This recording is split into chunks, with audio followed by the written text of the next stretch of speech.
505 ಇರೋದು ಏನಕ್ಕೆ ಎರಡು ಸಮುದಾಯಗಳ ನಡುವೆ ಇರ್ತಕ್ಕಂಥ ದ್ವೇಷ ಹರಡೋದಕ್ಕೆ ಅಂತ.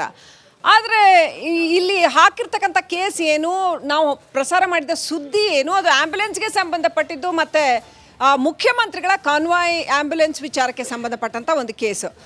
ಅದಕ್ಕೆ ಇದು ಬಹಳ ಕ್ಲಿಯರಾಗಿ ಗೊತ್ತಾಗುತ್ತೆ ಯಾಕೆ ಅಂದರೆ ಉದ್ದೇಶ ಏನು ಇವ್ರದ್ದು, ಕೇಸ್ ಹಾಕಿದವ್ರದ್ದು ಉದ್ದೇಶ ಏನು ಅಂತ. ಅದನ್ನ ನಾವು ಕೇಳ್ತಿಲ್ಲ, ಜಸ್ಟಿಸ್ ಎಂ ನಾಗಪ್ರಸನ್ನ ಅವ್ರು ಕೇಳ್ತಾರೆ ಇಲ್ಲಿ ತಪ್ಪು ಏನು ಅಂತ, ವಾಟ್ ಈಸ್ ದ ಅಫೆನ್ಸ್ ಇಲ್ಲಿ ಅಂತ. ಇಲ್ಲಿ ಅಫೆನ್ಸ್ ಏನಾಗಿದೆ, ಏನು ರಿಪಬ್ಲಿಕ್ ಕನ್ನಡದವ್ರು ಏನು ತಪ್ಪು ಮಾಡಿದ್ದಾರೆ ಅಂತ ಭಾಳ ನೇರವಾಗಿ ಕೇಳಿದ್ರೆ ಹೇಳೋಕ್ಕೆ ಇವ್ರ ಹತ್ರ ಉತ್ತರ ಇರಲಿಲ್ಲ. ಯಾಕಂದರೆ 505 ಯಾವ ರಿಮೋಟೆಸ್ಟ್ ಪಾಸಿಬಿಲಿಟಿನಲ್ಲೂ ಕೂಡ ಈ ಕೇಸ್ಗೆ ಅನ್ವಯನೇ ಆಗೋದಿಲ್ಲ.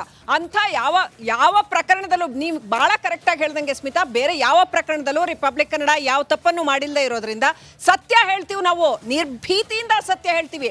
ಹಾಗಾಗಿ ನಮ್ಮನ್ನ ಬೇರೆ ಎಲ್ಲೂ ಮುಟ್ಟಕ್ಕಾಗಲ್ಲ, ಬೇರೆ ಎಲ್ಲೂ ನಮ್ಮನ್ನ ಬಗ್ಬಡಿಯಕ್ಕಾಗಲ್ಲ, ನಮ್ಮನ್ನ ಎದುರಿಸಕ್ಕಾಗಲ್ಲ ಇವ್ರುಗಳಿಗೆ. ಹಾಗಾಗಿ ಇಂಥ ಸುಳ್ಳು ಪಳ್ಳು ಕೇಸ್ ಹಾಕೊಂಡು ಸುಮ್ಮನೆ ನಮ್ಮನ್ನ ಹೆದರ್ಸ ಅಂತ ಒಂದು ಪ್ರಯತ್ನ. ಒಂದಂತೂ ಸತ್ಯ ವೀಕ್ಷಕರೇ, ಇಂಥ ಯಾವ ಫೇಕ್ ಕೇಸ್ಗೂ ನಮ್ಮ ಬಾಸ್ ಅರ್ಣಬ್ ಗೋಸ್ವಾಮಿ ಅವರ ಹೆಸರನ್ನ ಹೇಳಿ ಹಾಕಿರ್ತಕ್ಕಂಥ ಒಂದು ಕೇಸ್, ಅವ್ರಿಗೂ ಇದಕ್ಕೂ ಸಂಬಂಧನೇ ಇಲ್ಲ. ಇಲ್ಲಿ ನಾವು ಪ್ರಸಾರ ಮಾಡ್ತಾ ಇದ್ದಂಥ ಒಂದು ಸಣ್ಣ ಸುದ್ದಿ ಅದು, ಅದಕ್ಕೆ ಅವ್ರ ಹೆಸರನ್ನ ಎಳತಂದು ಅವರ ಹೆಸರನ್ನ ಇನ್ಫ್ಯಾಕ್ಟ್ ಕೆಡಿಸೋವಂಥ ಒಂದು ಪ್ರಯತ್ನನ ಮಾಡಿದ್ರು. ಬೇಕಿತ್ತ ಇವೆಲ್ಲ ಅನ್ನೋಂಥ ಪ್ರಶ್ನೆ ಬರುತ್ತೆ. ನಾವಂತೂ ಖಂಡಿತವಾಗ್ಲೂ ರಿಪಬ್ಲಿಕ್ ಕನ್ನಡ ಅಥವಾ ರಿಪಬ್ಲಿಕ್ ನೆಟ್ವರ್ಕ್ ಇಂಥ ಯಾವ ಪೊಳ್ಳು ಬೆದರಿಕೆಗಳಿಗೂ ಜಗ್ಗೋರಲ್ಲ, ಬಗ್ಗೋರಲ್ಲ. ನಮ್ಮ ನಿರ್ಭೀತ ಪತ್ರಿಕೋದ್ಯಮನ ನಾವು ಮುಂದುವರಿಸ್ತೀವಿ. ಎಕ್ಸಾಕ್ಟ್ಲಿ ಶ್ರೀಪಾದ್, ನೀವಾಗಲೇ ಮಾತನಾಡ್ತಾ ಇದ್ದ ಹಾಗೆ ನೋಡಿ, ಪ್ರಸಾರ ಮಾಡಿದ ಸುದ್ದಿ ಜನಪರವಾದ ಕಾಳಜಿ ಇದ್ದಿದ್ದು, ಅದರ ಮೂಲ ಉದ್ದೇಶ ಇದ್ದಿದ್ದೆ ಜನರಿಗೆ, ಅದರಲ್ಲೂ ಆಂಬುಲೆನ್ಸ್ ನಂತ ವೆಹಿಕಲ್ ಹೋಗ್ತಿರೋ ಸಂದರ್ಭದಲ್ಲಿ ಮುಖ್ಯಮಂತ್ರಿಗಳ ವಾಹನ ಬಂತು ಅಡ್ಡದಲ್ಲಿ, ಹಾಗಾಗಿ ಆಂಬುಲೆನ್ಸ್ಗೆ ತೊಂದರೆ ಆಯಿತು ಅನ್ನೋ ಸುದ್ದಿ ಬಂದಾಗ ಆ ಸುದ್ದಿಯ ಹಿಂದಿನ ಉದ್ದೇಶ ಜನಪರವಾದ ಕಾಳಜಿ. ಇನ್ಫ್ಯಾಕ್ಟ್ ನಮ್ಮ ರಿಪಬ್ಲಿಕ್ ಕನ್ನಡದ ಟ್ಯಾಗ್ ಲೈನ್ನೇ ನಿಮ್ಮ ಧ್ವನಿ, ಅಂದರೆ ಜನರ ಧ್ವನಿಯಾಗಿ ನಾವು ಪ್ರಸಾರ ಮಾಡಿದ ಸುದ್ದಿಯಲ್ಲಿ ಇಲ್ಲಿ ಜನಾಂಗೀಯ ದ್ವೇಷ ಎಲ್ಲಿ ಬಂತು, ಸಮುದಾಯಗಳ ನಡುವಿನ ದ್ವೇಷ ಎಲ್ಲಿ ಬಂತು, ಮುಖ್ಯಮಂತ್ರಿಗಳನ್ನ ಅವಹೇಳನೆ ಮಾಡಿದ್ದು, ನಿಂದಿಸಿದ್ದು ಎಲ್ಲಿ ಬಂತು. ಅಂದರೆ ಕೇಸ್ ಹಾಕೋರ್ಗೂ ಕೂಡ ಸ್ವಲ್ಪನಾದರೂ ಕಾಮನ್ ಸೆನ್ಸ್ ಅನ್ನೋದು, ಇತ್ತೀಚೆಗೆ ತಾನೇ ರಾಜಣ್ಣ ಅವ್ರು ಬಳಸಿದ ಪದ ಪೊಲೀಸ್ ಇಲಾಖೆ ವಿಚಾರಕ್ಕೆ ಕಾಮನ್ ಸೆನ್ಸ್. ಬಹುಶಃ ಸರ್ಕಾರದ ಪರವಾಗಿ ಯಾರು ಕೇಸ್ ಹಾಕಿದ್ರು ಅವ್ರಿಗೆ ಬೇಕಲ್ವಾ ಕಾಮನ್ ಸೆನ್ಸ್ ಅಂತ. ಈಗ ನಾವು ಮುಖ್ಯಮಂತ್ರಿ ಸಿದ್ದರಾಮಯ್ಯ ಅವ್ರಿಗೆ ನೇರವಾಗಿ ಒಂದು ವಿಚಾರವನ್ನು ಹೇಳೋದೇನಂತಂದ್ರೆ, ಈ ವಿಚಾರವನ್ನು ನೀವು ಎಷ್ಟು ಸೀರಿಯಸ್ ಆಗಿ ತಗೊಂಡು ಕೇಸ್ ಹಾಕುವವರೆಗೂ ಮುಂದುವರೆದಾರಲ್ಲ, ಅದೇ ರೀತಿ ಪ್ರತಿನಿತ್ಯವೂ ಕೂಡ ನಾವು ಜನರು ಎಷ್ಟೆಲ್ಲ ಸಮಸ್ಯೆಗಳನ್ನ ಎದುರಿಸ್ತಾ ಇದ್ದಾರೆ ಅನ್ನೋದ್ರ ಬಗ್ಗೆ ಸುದ್ದಿ ಮಾಡ್ತೀವಿ. ಇದನ್ನು ಸೀರಿಯಸ್ ಆಗಿ ತಗೊಳ್ಳಿ, ಕೆಲಸ ಮಾಡಿ ನೋಡೋಣ. ಎಷ್ಟೋ ಕಡೆ ಇವತ್ತು ನೀವು ಪವರ್ ಕಟ್ ಮಾಡ್ತಾ ಇದ್ದೀರಿ, ರೈತರಿಗೆ ಬೆಳೆಗೆ ನೀರು ಹಾಯಿಸೋದಕ್ಕೆ ಕರೆಂಟ್ ಕೊಡ್ತಾ ಇಲ್ಲ. ಇದ್ರ ಬಗ್ಗೆ ನಾವು ಸುದ್ದಿ ಮಾಡಿದ್ದೀವಿ, ತಗೊಳ್ಳಿ ಸೀರಿಯಸ್ ಆಗಿ, ಕೊಡಿ ಅಲ್ಲಿ ಕರೆಂಟ್ನ. ಎಷ್ಟೋ ಜನ ಬಡವರು ಇವತ್ತು ಕೂಡ ಹಸಿವಿನಿಂದ ಸಾಯ್ತಾ ಇದ್ದಾರೆ, ಕೊಡಿ ಅವರಿಗೆ ಆಹಾರನ. ಎಷ್ಟು ಕಡೆ ನಾನು ಏನ್ ನಿಮ್ ಪ್ರಾಬ್ಲಮ್ ಮಾಡಕ್ ಹೋದಾಗ ಎಷ್ಟೋ ಮನೆಗಳು ಮುರಿದೋಗಿ ಬಿದ್ದೋಗಿದೆ. ಎಲ್ಲ ಸಂಪೂರ್ಣವಾಗಿ ಚರಂಡಿ ಇಲ್ಲ, ನೀರಿಲ್ಲ, ಸರಿಯಾದ ಯೋಜನೆಗಳೇ ಸಿಗ್ತಾ ಇಲ್ಲ. ಗ್ಯಾರಂಟಿ ಯೋಜನೆಗಳು ಸಿಗ್ತಿರ್ಬೋದೇನೋ, ಆದ್ರೆ ಸಿಗಬೇಕಾದಂತ ಯೋಜನೆಗಳೇ ಸಿಗ್ತಾ ಇಲ್ಲ. ಇವಾಗ ಗ್ಯಾರಂಟಿ ಯೋಜನೆ ವಿಚಾರವಾಗಿ ನಿಮ್ ಜೊತೆನೂ ಸಾಕಷ್ಟು ಜನ ಮಾತಾಡಿದ್ದಾರೆ. ನಮಗೆ 2,500 ಸಿಗದೆ 4 ತಿಂಗಳಾಯ್ತು ಅಂತ ಹೇಳಿ. ಆಯ್ತು, ನಿಮ್ಮ ಘೋಷಣೆನ ಬಿಟ್ಟುಬಿಡಿ. ಜನಸಾಮಾನ್ಯರ ಪರವಾಗಿ ನೀವು ಇದ್ದೀವಿ ಅನ್ನೋದಕ್ಕೆ ಪ್ರತಿನಿತ್ಯವೂ ಕೂಡ ಜನರ ಸಮಸ್ಯೆಗಳನ್ನ ನಾವು ನೇರವಾಗಿ ತೋರಿಸ್ತಾ ಇದ್ದೀವಿ. ಪ್ರತಿ ಸುದ್ದಿನೂ ಇದೇ ರೀತಿಯಾಗಿ ಸೀರಿಯಸ್ ಆಗಿ ತಗೊಳ್ಳಿ. ನಾವಿದ್ದೀವಿ, ರಿಪಬ್ಲಿಕ್ ಕನ್ನಡ ವರದಿ ಪ್ರಸಾರ ಮಾಡ್ತು, ಆಯ್ತು ನಾವು ಹೋಗ್ತಾ ಇದೀವಿ ಸ್ಪಾಟ್ಗೆ, ಅದನ್ನು ಸರಿ ಮಾಡ್ತೀವಿ ಅಂತ ಹೇಳಿ ನಿಮ್ಮಿಂದ ಇದೇ ರೀತಿಯ ಒಂದು ಅಶ್ಯೂರೆನ್ಸ್ ಬರಲಿ. ಪ್ರತಿ ವಿಚಾರಗಳನ್ನ ನೀವು ಸೀರಿಯಸ್ ಆಗಿ ತಗೊಳ್ಳಿ. ಹೆಚ್ಚು ಅಂದ್ರೂ 2 ರಿಂದ 3 ನಿಮಿಷ ಪ್ರಸಾರವಾದ ಸುದ್ದಿ ಅದು. 5ನೇ ನಿಮಿಷಕ್ಕೆ ನಾನು ಆಗ್ಲೇ ಹೇಳ್ದ ಹಾಗೆ ಇಂಥದ್ದೊಂದು ರಾಂಗ್ ಇನ್ಫಾರ್ಮೇಶನ್ ಬಂದಿತ್ತು ಅನ್ನೋದನ್ನ ನಾವೇನೆ ಬಹಿರಂಗವಾಗಿ ಅದನ್ನ ಪ್ರಸಾರ ಮಾಡಿದ್ವಿ. ದಿವಿತ್, ನೀವು ಹೇಳ್ದಾಗೆ ನಿಮ್ಮ ಪ್ರೋಗ್ರಾಮ್ ಅರ್ಧ ಗಂಟೆ, ನಮ್ಮ ಇಡೀ ಚಾನೆಲ್ 24/7 ವರ್ಕ್ ಆಗೋ ಚಾನೆಲ್. 100 ಸುದ್ದಿಗಳನ್ನ, ಜನಪರವಾದ ಸುದ್ದಿಗಳನ್ನ ನಾವು ಪ್ರಸಾರ ಮಾಡ್ತಿರ್ತೀವಿ. 3 ನಿಮಿಷದ ಸುದ್ದಿಗೆ ಇಷ್ಟೊಂದು ಅಟೆನ್ಷನ್ ಕೊಡುತ್ತೆ ಸರ್ಕಾರ ಅನ್ನೋದಾದ್ರೆ, ಅರ್ಧ ಗಂಟೆ ನಿಮ್ ಪ್ರೋಗ್ರಾಮು, ಇಡೀ ದಿನ ಪ್ರಸಾರ ಮಾಡುವ ನಮ್ಮ ಜನಪರವಾದ ಸುದ್ದಿಗಳು, ಇದ್ರ ಬಗ್ಗೆ ಯಾಕೆ ಅಟೆನ್ಷನ್ ಇಲ್ಲ? ಇವ್ರು ಏನ್ ಅನ್ಕೊಂಡ್ಬಿಟ್ಟಿದ್ದಾರೆ ಗೊತ್ತಾ, ಮಾಧ್ಯಮನ ರಾಜಕಾರಣ ಅನ್ಕೊಂಡ್ಬಿಟ್ಟಿದ್ದಾರೆ. ಈಗ ಇವ್ರು ಏನಾದ್ರು ಒಂದು ಹೇಳಿಕೆ ಕೊಡ್ತಾರಲ್ಲ, ಇಲ್ಲ ಅದನ್ನು ತಿರುಚಲಾಗಿದೆ ಅಂತ ಚೇಂಜ್ ಮಾಡಿಬಿಡ್ತಾರಲ್ಲ. ಆದ್ರೆ ನಾವು ಹಾಗಲ್ಲ, ಮಾಧ್ಯಮ ಹಾಗಲ್ಲ. ನಾವು ಸಣ್ಣ ಮಿಸ್ಟೇಕ್ ಆಗಿದೆ, ಅದನ್ನ ಒಪ್ಕೊಂಡು ಅದನ್ನ ಅಲ್ಲಿಗೆ ನಿಲ್ಲಿಸಿ, ತಪ್ಪನ್ನು ಒಪ್ಕೊಂಡು ಅದನ್ನ ಡಿಲೀಟ್ ಮಾಡುವಂತ ಕೆಲಸವನ್ನು ಕೂಡ ನಾವು ಮಾಡಿದ್ದೇವೆ. ಜೊತೆಗೆ ಎಷ್ಟೋ ಜನ ಮೈಕ್ರೋ ಫಿನಾನ್ಸ್ ಇಂದ ಜನ ಸಾಯ್ತಾ ಇದಾರಲ್ಲ, ಸರ್ಕಾರದಿಂದ ಕೊಟ್ಟಂತ, ಕೇಂದ್ರ ಸರ್ಕಾರ ಆಗಿರ್ಬೋದು, ರಾಜ್ಯ ಸರ್ಕಾರ ಆಗಿರ್ಬೋದು, ನಿಮ್ಮ ಕಡೆಯಿಂದ ಇರುವಂತ ಸಾಲದ ಯೋಜನೆಯನ್ನ ಎಷ್ಟು ಬಡ ಜನರಿಗೆ ತಲುಪಿಸುವಂತ ಕೆಲಸ ನೀವು ಮಾಡಿದಿರಿ. ಸಾಯ್ತಾ ಇದಾರಲ್ಲ, ಬಡವರ ಮೇಲೆ ದೌರ್ಜನ್ಯ ಆಗ್ತಾ ಇದೆಯಲ್ಲ, ಆ ದೌರ್ಜನ್ಯ ಮಾಡ್ತಿದ್ದಾರಲ್ಲ ಅವ್ರ ಮೇಲೆ ಸರ್ಕಾರ ಎಷ್ಟು FIR ಹಾಕುವಂತ ಕೆಲಸವನ್ನ ಮಾಡ್ತಿದ್ದೀರಿ. ಅದೆಲ್ಲವನ್ನ ಬಿಟ್ಟು ಸರ್ಕಾರದಿಂದ ಮೂಲಭೂತ ಸೌಕರ್ಯಗಳು ಸಿಗ್ತಾ ಇಲ್ಲ, ಅದರಿಂದಾನೇ ಜನ ಸಾಯ್ತಿದ್ದಾರೆ. ಮೊನ್ನೆ ಒಂದು ಆಕ್ಸಿಡೆಂಟ್ ಆಯ್ತು, ಕೂಡಲೇ ಆಂಬ್ಯುಲೆನ್ಸ್ ಬರಬೇಕು ಅಂತ ಹೇಳಿ ಫೋನ್ ಮಾಡಿದ್ರೆ ಆಂಬ್ಯುಲೆನ್ಸ್ ಬರಲಿಲ್ಲ, ಅವರು ರಸ್ತೆಯಲ್ಲೇ ಸತ್ಬಿಟ್ರು. ಇದನ್ನ ಸೀರಿಯಸ್ ಆಗಿ ತಗೊಳ್ಳಿ. ಜಡ್ಜ್ಮೆಂಟ್ ಇದೆಯಲ್ಲ, ಇದು ಇಡೀ ಮಾಧ್ಯಮ ರಂಗಕ್ಕೆ ಒಂದು ಅತಿ ದೊಡ್ಡ ಉತ್ತಮವಾದಂತ ಜಡ್ಜ್ಮೆಂಟ್, ಒಳ್ಳೆ ಉದಾಹರಣೆ. ನಾಗೇಂದ್ರ ಬಾಬು ಕೂಡ ಸಂಪರ್ಕದಲ್ಲಿದ್ದಾರೆ. ನಾಗೇಂದ್ರ ಬಾಬು, ರಿಪಬ್ಲಿಕ್ ಮೀಡಿಯಾ ನೆಟ್ವರ್ಕ್ಗೆ ಇಂಥ ಕಾನೂನಾತ್ಮಕ ಸಂಘರ್ಷಗಳು ಹೊಸದೇನಲ್ಲ. ಇನ್ಫ್ಯಾಕ್ಟ್ ನಮ್ಮ editor in chief Arnab Goswami ಅವರ ವಿರುದ್ಧವಾಗಿ ಪ್ರಕರಣಗಳು ದಾಖಲಾಗಿತ್ತು, ಹಿಂದೇನೂ ಮುಂದೇನೂ ಆಗುತ್ತೆ. ಯಾಕಂದ್ರೆ ಸತ್ಯವಾದ ಪರವಾಗಿ ನಡೆಯುವ ಹೋರಾಟದಲ್ಲಿ ಇಂಥ ಅಡಚಣೆಗಳು ಇದ್ದಿದೆ. ಆದರೆ ಯಾವುದಕ್ಕೂ ಜಗ್ಗದೆ ಬಗ್ಗದೆ ನಮ್ಮ ನಿರ್ಭೀತ ಪತ್ರಿಕೋದ್ಯಮ ಮುಂದುವರಿಯುತ್ತೆ ಅನ್ನೋ ಅಶೂರೆನ್ಸ್ ನೀವೆಲ್ಲರೂ ಸೇರಿ ಜನರಿಗೆ ಕೊಡಬೇಕು. ನಾಗೇಂದ್ರ ಬಾಬು, ಖಂಡಿತವಾಗ್ಲೂ ಸ್ಮಿತಾ, ನೋಡಿ, ನಾವು ಜನಪರ ಕಾಳಜಿಯನ್ನ ಇಟ್ಟುಕೊಂಡು ಇಷ್ಟು ದಿನ ಕರ್ನಾಟಕದಲ್ಲಿ ಒಂದು ರಿಪಬ್ಲಿಕ್ ಮೀಡಿಯಾ ನೆಟ್ವರ್ಕ್ನ ರಿಪಬ್ಲಿಕ್ ಕನ್ನಡ ಚಾನಲ್ ಬಂದಿದ್ದೆ ಒಂದು ಜನರ ಪರವಾಗಿ ಧ್ವನಿಯಾಗಿ ನಿಲ್ಲೋದಕ್ಕೆ. ಇವತ್ತಿನವರೆಗೂ ಕೂಡ ನಾವು ಹೆಮ್ಮೆಯಿಂದ ಹೇಳ್ಕೊಳ್ತೀವಿ, ಎಷ್ಟೋ ಜನರಿಗೆ ಜನಪರ ಕಾಳಜಿಯಾದಂಥ ವರದಿಗಳನ್ನು ನಾವು ಇಲ್ಲಿಯವರೆಗೂ ಕೂಡ ಮಾಡಿದ್ದೀವಿ. ನೋಡಿ, ಕಾರವಾರದಲ್ಲಿ ಒಂದು ಅಜ್ಜಿ ಬಾವಿಯನ್ನು ತೆಗೆದು ಅಲ್ಲಿ ನೀರನ್ನು ಶಾಲೆಯ ಮಕ್ಕಳಿಗೆ ಕೊಡೋದಕ್ಕೆ ಎಷ್ಟೆಲ್ಲ ಹೋರಾಟವನ್ನು ಮಾಡಿದ್ರು, ಬೀಗವನ್ನು ಹಾಕಿದ್ರು. ಅಂಥ ಒಂದು ಗ್ರಾಮದ ಮೂಲೆಯ ರಾಜ್ಯದ ಕಟ್ಟ ಕಡೆಯ ವ್ಯಕ್ತಿಯವರೆಗೂ ಕೂಡ ನಾವು ರೀಚ್ ಆಗುವಂಥ ಕೆಲಸವನ್ನ ಇಲ್ಲಿಯವರೆಗೂ ಕೂಡ ಮಾಡಿದ್ವಿ. ಕೇವಲ ಅದೊಂದೇ ಅಷ್ಟೇ ಅಲ್ಲ, ಒಂದು ಸೂಪರ್ 3 ಎನ್ನುವ ಶೋನಲ್ಲಿ ಎಷ್ಟೋ ಜನ ದಾನಿಗಳು ಇವತ್ತು ಆಗಮಿಸಿ ಯಾವುದೇ ಒಂದು ಪೇಷಂಟ್ಗಳಾಗಿರ್ಬೋದು.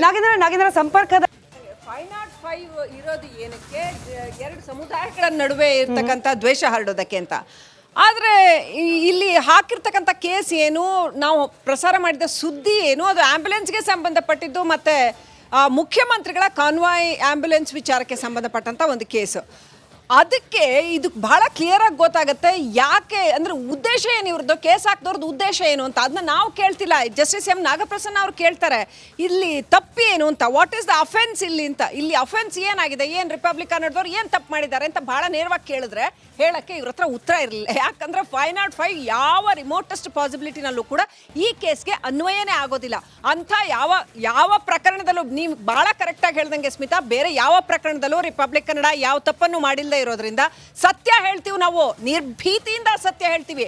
ಹಾಗಾಗಿ ನಮ್ಮನ್ನ ಬೇರೆ ಎಲ್ಲೂ ಮುಟ್ಟಕ್ಕಾಗಲ್ಲ, ಬೇರೆ ಎಲ್ಲೂ ನಮ್ಮನ್ನ ಬಗ್ಬಡಿಯಕ್ಕಾಗಲ್ಲ, ನಮ್ಮನ್ನ ಎದುರಿಸಕ್ಕಾಗಲ್ಲ ಇವ್ರುಗಳಿಗೆ. ಹಾಗಾಗಿ ಇಂಥ ಸುಳ್ಳು ಪಳ್ಳು ಕೇಸ್ ಹಾಕೊಂಡು ಸುಮ್ಮನೆ ನಮ್ಮನ್ನ ಹೆದರ್ಸೋ ಅಂತ ಒಂದು ಪ್ರಯತ್ನ. ಒಂದಂತೂ ಸತ್ಯ ವೀಕ್ಷಕರೇ, ಇಂಥ ಯಾವ ಫೇಕ್ ಕೇಸ್ಗೂ ನಮ್ಮ ಬಾಸ್ ಅರ್ನಬ್ ಗೋಸ್ವಾಮಿ ಅವರ ಹೆಸರನ್ನ ಹೇಳಿ ಹಾಕಿರ್ತಕ್ಕಂಥ ಒಂದು ಕೇಸ್, ಅವ್ರಿಗೂ ಇದಕ್ಕೂ ಸಂಬಂಧನೇ ಇಲ್ಲ. ಇಲ್ಲಿ ನಾವು ಪ್ರಸಾರ ಮಾಡ್ತಾ ಇದ್ದಂಥ ಒಂದು ಸಣ್ಣ ಸುದ್ದಿ ಅದು, ಅದಕ್ಕೆ ಅವ್ರ ಹೆಸರನ್ನ ಎಳೆತಂದು ಅವರ ಹೆಸರನ್ನ ಇನ್ಫ್ಯಾಕ್ಟ್ ಕೆಡಿಸೋಂಥ ಒಂದು ಪ್ರಯತ್ನನ ಮಾಡಿದ್ರು. ಬೇಕಿತ್ತ ಇವೆಲ್ಲ ಅನ್ನೋಂಥ ಪ್ರಶ್ನೆ ಬರುತ್ತೆ. ನಾವಂತೂ ಖಂಡಿತವಾಗ್ಲೂ ರಿಪಬ್ಲಿಕ್ ಕನ್ನಡ ಅಥವಾ ರಿಪಬ್ಲಿಕ್ ನೆಟ್ವರ್ಕ್ ಇಂಥ ಯಾವ ಪೊಳ್ಳು ಬೆದರಿಕೆಗಳಿಗೂ ಜಗ್ಗೋರಲ್ಲ, ಬಗ್ಗೋರಲ್ಲ. ನಮ್ಮ ನಿರ್ಭೀತ ಪತ್ರಿಕೋದ್ಯಮನ ನಾವು ಮುಂದುವರಿಸ್ತೀವಿ. ಎಕ್ಸಾಕ್ಟ್ಲಿ ಶ್ರೀಪಾದ್, ನೀವಾಗಲೇ ಮಾತನಾಡ್ತಾ ಇದ್ದ ಹಾಗೆ ನೋಡಿ, ಪ್ರಸಾರ ಮಾಡಿದ ಸುದ್ದಿ ಜನಪರವಾದ ಕಾಳಜಿ ಇದ್ದಿದ್ದು, ಅದರ ಮೂಲ ಉದ್ದೇಶ ಇದ್ದಿದ್ದೆ ಜನರಿಗೆ, ಅದರಲ್ಲೂ ಆಂಬುಲೆನ್ಸ್ನಂಥ ವೆಹಿಕಲ್ ಹೋಗ್ತಿರೋ ಸಂದರ್ಭದಲ್ಲಿ ಮುಖ್ಯಮಂತ್ರಿಗಳ ವಾಹನ ಬಂತು ಅಡ್ಡದಲ್ಲಿ, ಹಾಗಾಗಿ ಆಂಬುಲೆನ್ಸ್ಗೆ ತೊಂದರೆ ಆಯಿತು ಅನ್ನೋ ಸುದ್ದಿ ಬಂದಾಗ ಆ ಸುದ್ದಿಯ ಹಿಂದಿನ ಉದ್ದೇಶ ಜನಪರವಾದ ಕಾಳಜಿ.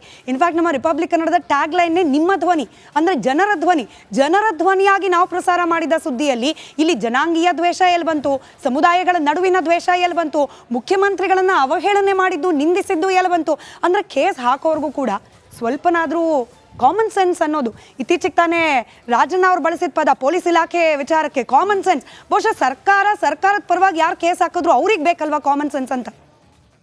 ಎಸ್, ಈಗ ನಾವು ಮುಖ್ಯಮಂತ್ರಿ ಸಿದ್ದರಾಮಯ್ಯ ಅವ್ರಿಗೆ ನೇರವಾಗಿ ಒಂದು ವಿಚಾರವನ್ನು ಹೇಳೋದೇನಂತಂದ್ರೆ, ಈ ವಿಚಾರವನ್ನು ನೀವು ಎಷ್ಟು ಸೀರಿಯಸ್ ಆಗಿ ತಗೊಂಡು ಕೇಸ್ ಹಾಕುವವರೆಗೂ ಮುಂದುವರೆದರಲ್ಲ, ಅದೇ ರೀತಿ ಪ್ರತಿನಿತ್ಯವೂ ಕೂಡ ನಾವು ಜನರು ಎಷ್ಟೆಲ್ಲ ಸಮಸ್ಯೆಗಳನ್ನ ಎದುರಿಸ್ತಾ ಇದ್ದಾರೆ ಅನ್ನೋದ್ರ ಬಗ್ಗೆ ಸುದ್ದಿ ಮಾಡ್ತೀವಿ. ಇದನ್ನು ಸೀರಿಯಸ್ ಆಗಿ ತಗೊಳ್ಳಿ, ಕೆಲಸ ಮಾಡಿ ನೋಡೋಣ. ಎಷ್ಟೋ ಕಡೆ ಇವತ್ತು ನೀವು ಪವರ್ ಕಟ್ ಮಾಡ್ತಾ ಇದ್ದೀರಿ, ರೈತರಿಗೆ ಬೆಳೆಗೆ ನೀರು ಹಾಯಿಸೋದಕ್ಕೆ ಕರೆಂಟ್ ಕೊಡ್ತಾ ಇಲ್ಲ. ಇದ್ರ ಬಗ್ಗೆ ನಾವು ಸುದ್ದಿ ಮಾಡಿದ್ದೀವಿ, ತಗೊಳ್ಳಿ ಸೀರಿಯಸ್ ಆಗಿ, ಕೊಡಿ ಅಲ್ಲಿ ಕರೆಂಟ್ನ. ಎಷ್ಟೋ ಜನ ಬಡವರು ಇವತ್ತು ಕೂಡ ಹಸಿವಿನಿಂದ ಸಾಯ್ತಾ ಇದ್ದಾರೆ, ಕೊಡಿಯವರಿಗೆ ಆಹಾರನ. ಎಷ್ಟು ಕಡೆ ನಾನು ನಿಮ್ಮ ಪ್ರಾಬ್ಲಮ್ ಮಾಡಕ್ ಹೋದಾಗ ಎಷ್ಟೋ ಮನೆಗಳು ಮುರಿದೋಗಿ ಬಿದ್ದೋಗಿದೆ. ಎಲ್ಲ ಸಂಪೂರ್ಣವಾಗಿ ಚರಂಡಿ ಇಲ್ಲ, ನೀರಿಲ್ಲ, ಸರಿಯಾದ ಯೋಜನೆಗಳೇ ಸಿಗ್ತಾ ಇಲ್ಲ. ಗ್ಯಾರಂಟಿ ಯೋಜನೆಗಳು ಸಿಗ್ತಿರ್ಬೋದೇನೋ, ಆದ್ರೆ ಸಿಗಬೇಕಾದಂತ ಯೋಜನೆಗಳೇ ಸಿಗ್ತಾ ಇಲ್ಲ. ಇವಾಗ ಗ್ಯಾರಂಟಿ ಯೋಜನೆ ವಿಚಾರವಾಗಿ ನಿಮ್ ಜೊತೆನೂ ಸಾಕಷ್ಟು ಜನ ಮಾತಾಡಿದ್ದಾರೆ. ನಮ್ಗೆ 2,500 ಸಿಗದೆ 4 ತಿಂಗಳಾಯ್ತು ಅಂತ ಹೇಳಿ. ಆಯ್ತು, ನಿಮ್ಮ ಘೋಷಣೆನ ಬಿಟ್ಟುಬಿಡಿ. ಜನಸಾಮಾನ್ಯರ ಪರವಾಗಿ ನೀವು ಇದ್ದೀವಿ ಅನ್ನೋದಕ್ಕೆ ಪ್ರತಿನಿತ್ಯವೂ ಕೂಡ ಜನರ ಸಮಸ್ಯೆಗಳನ್ನ ನಾವು ನೇರವಾಗಿ ತೋರಿಸ್ತಾ ಇದ್ದೀವಿ. ಪ್ರತಿ ಸುದ್ದಿನೂ ಇದೇ ರೀತಿಯಾಗಿ ಸೀರಿಯಸ್ ಆಗಿ ತಗೊಳ್ಳಿ. ನಾವಿದ್ದೀವಿ, ರಿಪಬ್ಲಿಕ್ ಕನ್ನಡ ವರದಿ ಪ್ರಸಾರ ಮಾಡ್ತು, ಆಯ್ತು ನಾವು ಹೋಗ್ತಾ ಇದೀವಿ ಸ್ಪಾಟ್ಗೆ, ಅದನ್ನು ಸರಿ ಮಾಡ್ತೀವಿ ಅಂತ ಹೇಳಿ ನಿಮ್ಮಿಂದ ಇದೇ ರೀತಿಯ ಒಂದು ಅಶ್ಯೂರೆನ್ಸ್ ಬರಲಿ. ಪ್ರತಿ ವಿಚಾರಗಳನ್ನ ನೀವು ಸೀರಿಯಸ್ ಆಗಿ ತಗೊಳ್ಳಿ. ಹೆಚ್ಚು ಅಂದ್ರೂ 2 ರಿಂದ 3 ನಿಮಿಷ ಪ್ರಸಾರವಾದ ಸುದ್ದಿ ಅದು.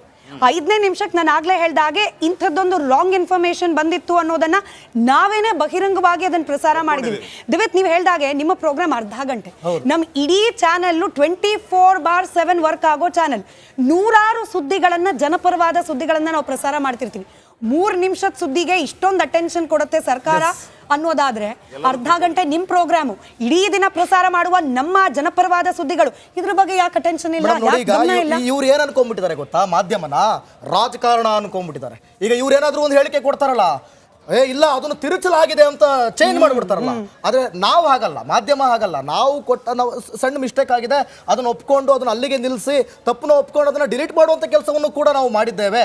ಜೊತೆಗೆ ಎಷ್ಟೋ ಜನ ಮೈಕ್ರೋ ಫಿನಾನ್ಸ್ ಇಂದ ಜನ ಸಾಯ್ತಾ ಇದಾರಲ್ಲ, ಸರ್ಕಾರದಿಂದ ಕೊಟ್ಟಂತ, ಕೇಂದ್ರ ಸರ್ಕಾರ ಆಗಿರ್ಬೋದು, ರಾಜ್ಯ ಸರ್ಕಾರ ಆಗಿರ್ಬೋದು, ನಿಮ್ಮ ಕಡೆಯಿಂದ ಇರುವಂತ ಸಾಲದ ಯೋಜನೆಯನ್ನ ಎಷ್ಟು ಬಡ ಜನರಿಗೆ ತಲುಪಿಸುವಂತ ಕೆಲಸ ನೀವು ಮಾಡಿದಿರಿ. ಸಾಯ್ತಾ ಇದಾರಲ್ಲ, ಬಡವರ ಮೇಲೆ ದೌರ್ಜನ್ಯ ಆಗ್ತಾ ಇದೆಯಲ್ಲ, ಆ ದೌರ್ಜನ್ಯ ಮಾಡ್ತಿದ್ದಾರಲ್ಲ ಅವ್ರ ಮೇಲೆ ಸರ್ಕಾರ ಎಷ್ಟು FIR ಹಾಕುವಂತ ಕೆಲಸವನ್ನ ಮಾಡ್ತಿದ್ದೀರಿ. ಅದೆಲ್ಲವನ್ನ ಬಿಟ್ಟು ಸರ್ಕಾರದಿಂದ ಮೂಲಭೂತ ಸೌಕರ್ಯಗಳು ಸಿಗ್ತಾ ಇಲ್ಲ, ಅದರಿಂದಾನೇ ಜನ ಸಾಯ್ತಿದ್ದಾರೆ. ಮೊನ್ನೆ ಒಂದು ಆಕ್ಸಿಡೆಂಟ್ ಆಯ್ತು, ಕೂಡಲೇ ಆಂಬ್ಯುಲೆನ್ಸ್ ಬರಬೇಕು ಅಂತ ಹೇಳಿ ಫೋನ್ ಮಾಡಿದ್ರೆ ಆಂಬ್ಯುಲೆನ್ಸ್ ಬರಲಿಲ್ಲ, ಅವರು ರಸ್ತೆಯಲ್ಲೇ ಸತ್ಬಿಟ್ರು. ಇದನ್ನ ಸೀರಿಯಸ್ ತೊಗೊಳ್ಳಿ. ಜಡ್ಜ್ಮೆಂಟ್ ಇದೆಯಲ್ಲ, ಇದು ಇಡೀ ಮಾಧ್ಯಮ ರಂಗಕ್ಕೆ ಒಂದು ಅತಿ ದೊಡ್ಡ ಉತ್ತಮವಾದಂತ ಜಡ್ಜ್ಮೆಂಟ್, ಒಳ್ಳೆ ಉದಾಹರಣೆ. ನಾಗೇಂದ್ರ ಬಾಬು ಕೂಡ ಸಂಪರ್ಕದಲ್ಲಿದ್ದಾರೆ. ನಾಗೇಂದ್ರ ಬಾಬು, ರಿಪಬ್ಲಿಕ್ ಮೀಡಿಯಾ ನೆಟ್ವರ್ಕ್ಗೆ ಇಂಥ ಕಾನೂನಾತ್ಮಕ ಸಂಘರ್ಷಗಳು ಹೊಸದೇನಲ್ಲ. ಇನ್ಫ್ಯಾಕ್ಟ್ ನಮ್ಮ editor in chief Arnab Goswami ಅವರ ವಿರುದ್ಧವಾಗಿ ಪ್ರಕರಣಗಳು ದಾಖಲಾಗಿತ್ತು, ಹಿಂದೇನೂ ಮುಂದೇನೂ ಆಗುತ್ತೆ. ಯಾಕಂದ್ರೆ ಸತ್ಯವಾದ ಪರವಾಗಿ ನಡೆಯುವ ಹೋರಾಟದಲ್ಲಿ ಇಂಥ ಅಡಚಣೆಗಳು ಇದ್ದಿದೆ. ಆದರೆ ಯಾವುದಕ್ಕೂ ಜಗ್ಗದೆ ಬಗ್ಗದೆ ನಮ್ಮ ನಿರ್ಭೀತ ಪತ್ರಿಕೋದ್ಯಮ ಮುಂದುವರಿಯುತ್ತೆ ಅನ್ನೋ ಅಶೂರೆನ್ಸ್ ನಾವು ನೀವೆಲ್ಲರೂ ಸೇರಿ ಜನರಿಗೆ ಕೊಡಬೇಕು. ನಾಗೇಂದ್ರ ಬಾಬು, ಖಂಡಿತವಾಗ್ಲೂ ಸ್ಮಿತಾ, ನೋಡಿ, ನಾವು ಜನಪರ ಕಾಳಜಿಯನ್ನ ಇಟ್ಟುಕೊಂಡು ಇಷ್ಟು ದಿನ ಕರ್ನಾಟಕದಲ್ಲಿ ಒಂದು ರಿಪಬ್ಲಿಕ್ ಮೀಡಿಯಾ ನೆಟ್ವರ್ಕ್ನ ರಿಪಬ್ಲಿಕ್ ಕನ್ನಡ ಚಾನಲ್ ಬಂದಿದ್ದೆ ಒಂದು ಜನರ ಪರವಾಗಿ ಧ್ವನಿಯಾಗಿ ನಿಲ್ಲೋದಕ್ಕೆ. ಇವತ್ತಿನವರೆಗೂ ಕೂಡ ನಾವು ಹೆಮ್ಮೆಯಿಂದ ಹೇಳ್ಕೊಳ್ತೀವಿ, ಎಷ್ಟೋ ಜನರಿಗೆ ಜನಪರ ಕಾಳಜಿಯಾದಂಥ ವರದಿಗಳನ್ನು ನಾವು ಇಲ್ಲಿಯವರೆಗೂ ಕೂಡ ಮಾಡಿದ್ದೀವಿ. ನೋಡಿ, ಕಾರವಾರದಲ್ಲಿ ಒಂದು ಅಜ್ಜಿ ಬಾವಿಯನ್ನು ತೆಗೆದು ಅಲ್ಲಿ ನೀರನ್ನು ಶಾಲೆಯ ಮಕ್ಕಳಿಗೆ ಕೊಡೋದಕ್ಕೆ ಎಷ್ಟೆಲ್ಲ ಹೋರಾಟವನ್ನು ಮಾಡಿದ್ರು, ಬೀಗವನ್ನು ಹಾಕಿದ್ರು. ಅಂಥ ಒಂದು ಗ್ರಾಮದ ಮೂಲೆಯ ರಾಜ್ಯದ ಕಟ್ಟ ಕಡೆಯ ವ್ಯಕ್ತಿಯವರೆಗೂ ಕೂಡ ನಾವು ರೀಚ್ ಆಗುವಂತ ಕೆಲಸವನ್ನ ಇಲ್ಲಿಯವರೆಗೂ ಕೂಡ ಮಾಡಿದ್ವಿ. ಕೇವಲ ಅದೊಂದೇ ಅಷ್ಟೇ ಅಲ್ಲ, ಒಂದು ಸೂಪರ್ 3 ಎನ್ನುವ ಶೋನಲ್ಲಿ ಎಷ್ಟೋ ಜನ ದಾನಿಗಳು ಇವತ್ತು ಆಗಮಿಸಿ ಯಾವುದೇ ಒಂದು ಪೇಷಂಟ್ಗಳಾಗಿ ನಾಗೇಂದ್ರ ಸಂಪರ್ಕದಲ್ಲಿ ಖುದ್ದು ನಮ್ಮ